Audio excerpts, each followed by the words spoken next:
Wadidaw, kembali dengan Marga Anime di sini. Pada kesempatan kali ini, kita akan membahas fakta-fakta menarik yang terkandung di dalam One Piece Chapter 1097, sekaligus membahas awalan terbentuknya tentara kebebasan hingga menjadi pasukan revolusioner dan badai yang menerpa pasukan revolusioner, suatu organisasi besar yang mengguncang dunia One Piece. Baik, tanpa berlama-lama lagi, mari kita lanjut berlayar. Bagian pertama, Kuma si baik hati. Sebelum mulai pembahasan mengenai proses atau awalan terbentuknya tentara kemerdekaan hingga menjadi pasukan revolusioner dan badai yang menerpa pasukan revolusioner, Marga Anime terlebih dahulu akan membahas mengenai kebaikan hati dari Bartolomeu Kuma. Karena dalam One Piece Chapter 1097, kita menyaksikan sebuah momen yang sangat menyentuh dari Kuma. Dirinya diperlihatkan menanggung semua rasa sakit para lansia kerajaan Sorbet dengan tubuhnya sendiri. Dia diperlihatkan menerima semua luka atau rasa sakit tersebut setiap minggu, hanya karena dia atau Kuma ingin lansia-lansia kerajaan Sorbet merasa senang. Momen Kuma di chapter 1097 membuat Marga Anime berpikir betapa kagumnya Kuma melihat aksi Zoro di chapter 485 saat Roronoa Zoro juga melakukan pengorbanan untuk kaptennya. Itu sebabnya Kuma mengakui Roronoa Zoro sebagai seseorang yang sangat setia kepada kaptennya. Dengan diperlihatkan persamaan pengorbanan antara Kuma dan Zoro, kita semua sepakat betapa berartinya pengorbanan dua orang ini, dan Marga Anime pun tidak luput mengapresiasi pengorbanan Bartolomeu Kuma kepada semua orang. Dimulai dari dirinya di Arsha Baudi menyelamatkan bajak laut Mugiwara no Luffy dari kengerian Admiral Kizaru, kemudian melindungi kapal Tausan Sunny selama 2 tahun lamanya, dan di chapter sebelumnya kita mengetahui saat insiden God Valley, Kuma telah menyelamatkan setidaknya 500 orang menggunakan kemampuan tangan kebebasan. Sangat luar biasa. Bagian kedua, awalan terbentuknya tentara kebebasan hingga menjadi pasukan revolusioner. Berdasarkan fakta-fakta yang terkandung dalam One Piece Chapter 1097, Monkey D. Dragon mengatakan bahwa dirinya dulu merupakan seorang angkatan laut yang akhirnya memutuskan keluar setelah dirinya tidak menemukan keadilan di tempat tersebut. Di mana Marga Anime mengartikan bahwa keputusan awal keluarnya Monkey D. Dragon berhubungan dengan insiden God Valley. Seperti yang kita ketahui dalam One Piece Chapter 1096, angkatan laut diperlihatkan melindungi para Tenryubito atau membiarkan Tenryubito membunuh orang-orang yang tidak bersalah tanpa ada rasa kepedulian sedikit pun. Hal ini menjadi faktor atau titik awal Monkey D. Dragon memutuskan keluar dari angkatan laut setelah melihat penistaan, pemusnahan yang dilindungi oleh angkatan laut.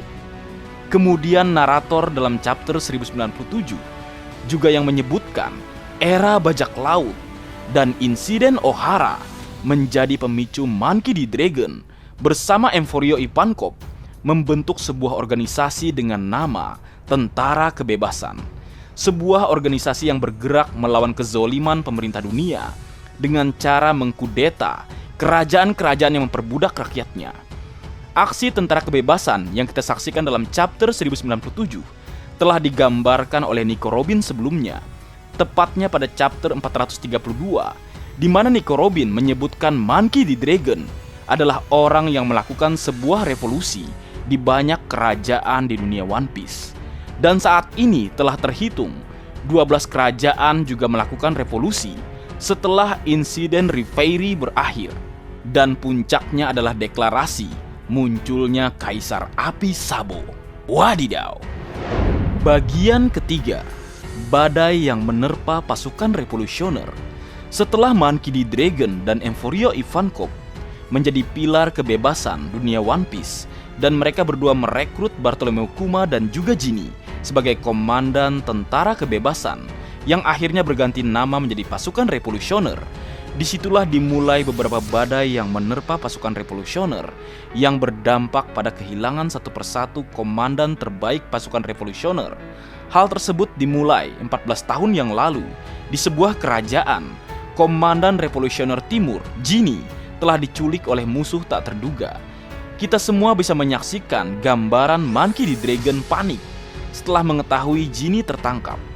Di sini marga anime akan berspekulasi tentang apa yang terjadi kepada Jini dan dampak yang diterima oleh Kuma, Ivankov, dan juga Dragon.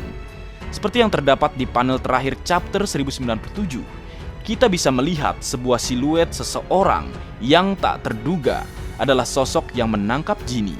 Namun siapa orang tersebut kira-kira? Berdasarkan informasi atau keterkaitan sosok tersebut dengan pasukan revolusioner, marga anime berasumsi bahwa orang yang menangkap Jini adalah Ksatria Dewa di bawah pengawalan Akainu. Hal ini marga anime yakini dari beberapa faktor, terutama pernyataan Monkey D. Dragon dalam chapter 1083 saat dirinya mengatakan bahwa pergerakan Ksatria Dewa sudah mereka perkirakan, dan Dragon mengatakan pertarungan sesungguhnya pasukan revolusioner adalah saat para Ksatria suci bergerak. Dari perkataan tersebut menjadi bukti utama bahwa sosok yang menculik Jini kemungkinan besar merupakan kalangan dari Ksatria Dewa, karena Monkey D. Dragon memfokuskan pertarungan dirinya dengan Ksatria Dewa yang akan terjadi di masa depan. Dan hal ini pun cukup masuk akal, karena seperti yang kita duga bahwa Jini merupakan seorang budak God Valley yang mengirim atau menyebarkan informasi tentang keberadaan Tenryubito, di mana aksi Jini tersebut sangat fatal yang berakibat terjadinya balas dendam dari Ksatria Dewa yang akhirnya 14 tahun lalu Jini diculik oleh kemungkinan adalah Ksatria Dewa. Menarik bukan, Leo? Tentunya nakama semua mungkin akan bertanya bagaimana dengan Kuma, Ivankov, dan juga Dragon menanggapi hal tersebut. Di sini marga anime yakin bahwa pasukan revolusioner akan bergerak melawan Ksatria Dewa dan Angkatan Laut di bawah kepemimpinan Akainu, di mana pertarungan tersebut akan berdampak besar kepada kedua belah pihak. Alasan kenapa marga anime yakin bahwa pasukan revolusioner akan bertarung melawan Ksatria Dewa atau Holy Knight dan Angkatan Laut di bawah pimpinan Akainu, hal tersebut didukung beberapa alasan kuat. Alasan pertama, tertangkapnya Emporio Ivankov.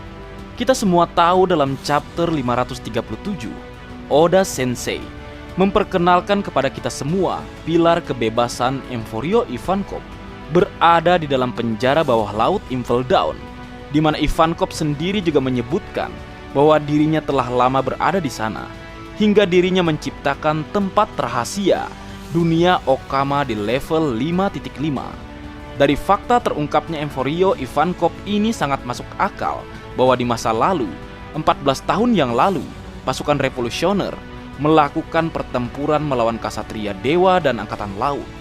Tidak mungkin seorang Emporio Ivankov bisa tertangkap jika bukan karena dirinya terlibat langsung melawan pemerintah dunia dan juga Angkatan Laut. Alasan kedua, kematian Jini. Kita semua mungkin setuju bahwa Jini kemungkinan besar telah tewas dalam insiden penculikan dirinya. Seperti yang marga anime sebutkan di awal bahwa badai telah menerpa pasukan revolusioner, dan ini begitu masuk akal dengan tidak adanya Jini saat ini di pasukan revolusioner. Kita semua yakin bahwa dirinya telah tewas kemungkinan besar, ya Leo, yang artinya pasukan revolusioner, Kuma, Ivankov, dan Monkey D. Dragon tentunya tidak diam melihat hal tersebut. Kemungkinan besar tentunya terjadi pertarungan saat itu, didukung dengan alasan pertama, tertangkapnya Emporio Ivankov.